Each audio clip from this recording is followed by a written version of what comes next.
comedian David Boyle, and I'm quitting alcohol. What a depressing fucking week it's been. I don't think I've said something funny in like 5 days. Probably longer. So it's back to the fundamentals now. Calling people cunts, getting angry at 5-year-olds, getting fucked over by Adrians, talking about my rig, the stuff we all enjoy. It's just been one thing after the other this week, but finally there's some good news. My kid starts school on Monday. Thank fucking Christ and Vishnu. He starts on Monday and he's got 3 months till the end of the semester. So he'll be doing 3 months of schooling in India, which will probably prepare him for high school when he gets back to Australia. He's going into grade 1. He's 5.5. I think he's even too young for grade 1. They don't give a shit as long as you pay money. They'll put a fucking embryo in class as long as it pays and it's wearing a mask. They don't give a fuck. They weren't looking at any documents. But they were already talking about the robotics program they have. Robotics? What do these fucking little idiots need to know robotics for? Schooling is going to be a very delicate balance for my kid because I want him to be smart. I want him to enjoy learning, but I do not, under any circumstances, want him to be a fucking nerd. I can't own a nerd, but most of the kids here are nerds. They're a bad influence on my son. I don't want him getting caught up with the wrong crowd, the robotics crowd. That sounds like a fucking nightmare. That is a slippery fucking slope into nerdom. It starts with robotics. Next thing you know, you're at like robot war competitions. He's there with 4 other dorks. And all their robots are fighting, and I've got to sit there and pretend I care. On the flip side, I also don't want him to be a cage fighter either. I want to find the happy medium between robot wars and cage fighting.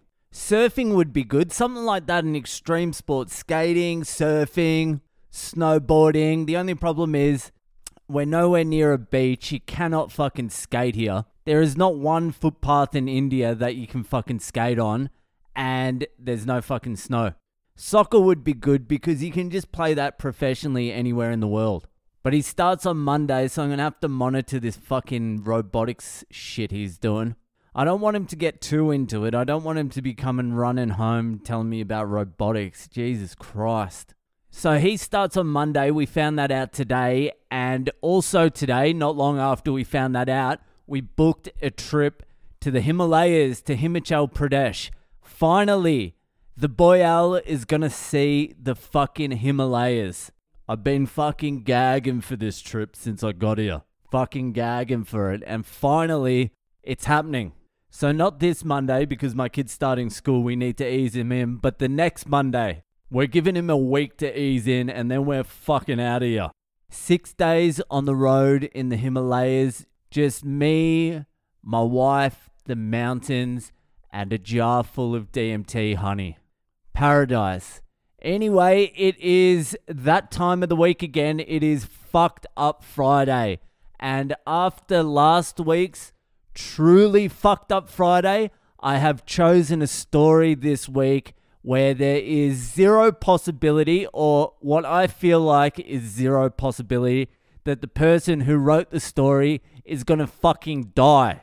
Anyway, if you would like to send in your own fucked up Friday story to be read out on this podcast, send it through to boylecomedy@gmail.com or join the Patreon. You can skip the line and you can support the podcast. It's £1 a month, but more than anything, it makes me the breadwinner of the house. So I can tell everyone to shut the fuck up. I'm doing the podcast. I'm doing my work. I'm going to work. It might not look like it to you, but I'm sorry you didn't choose a career where you don't have to wear pants to work if you don't fucking feel like it.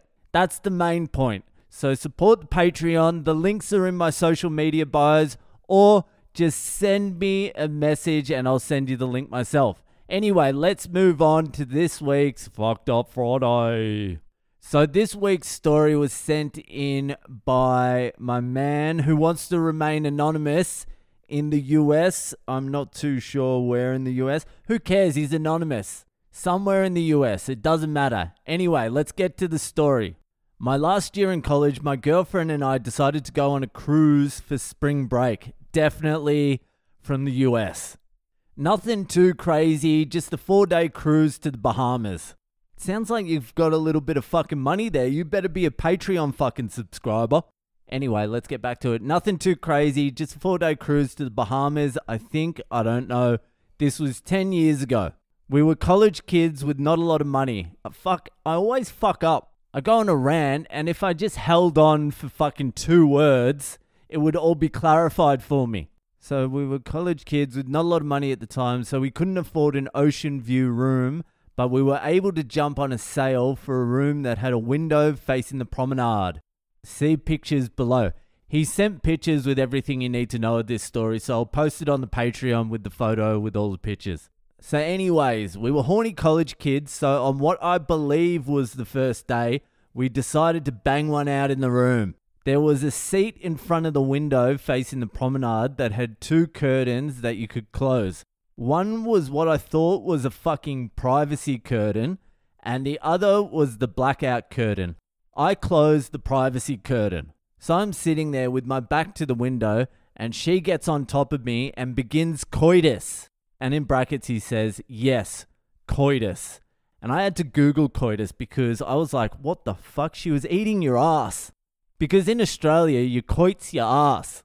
I don't know, I was drunk, she was drunk, and she chucked a finger in me coit. You can say it like that, coit. So my first reaction was, she's eating his ass. And I was like, those college kids, they're fucking game. And then I Googled coitus because I'm retarded, and it's just sex. Like post-coitus. It's just boring old fucking sex. So anyway, they're banging. She is totally nude, but I have my shirt on still because I was too lazy to sit up and take it off. That sounds like something I'd do, leave my shirt on, but just to hide the rig. At some point, we decided to move to the bed. When I stood up and carried her to the bed, we hear a thunderous applause, and to my horror, there are about 50 to 75 people standing in front of one of the bars on the promenade, all looking up at our window, cheering and applauding. I ducked down and closed the actual fucking curtain, thinking, what the fuck? We're going to get kicked off the boat and probably charged with whatever the charge for having sex in public is. We hid in our room until the cheering stopped, and then more or less acted like we were escaping a prison anytime we left our room, because it was very easy to figure out our room number by counting the windows, and we were unsure if our neighbors were in the cheering crowd. Bros, what are you talking about? Didn't you hear the cheering? You're a hero. No one's angry. The only reason they would be looking for your room is to fucking high-five you. So that night, our water stopped working, and we were certain it was turned off as punishment because of the public sex. You guys are paranoid as fuck. But luckily, it was just a malfunction for the entire ship. Nothing come of this, and we didn't get in any trouble, but my girlfriend was all mad at me for the rest of the trip because somehow it was my fault. Anyways, those privacy curtains don't do shit, and no, we didn't continue having sex after they all saw us. Sounds like you didn't have sex for the rest of the trip either. Anyway, thank you for sending in that story. I'll post it on the Patreon with the photo showing the promenade and all that sort of shit. So if you want to check that out, head to the Patreon. That is it for tonight. Enjoy your weekend, and I'll see ya the fuck later.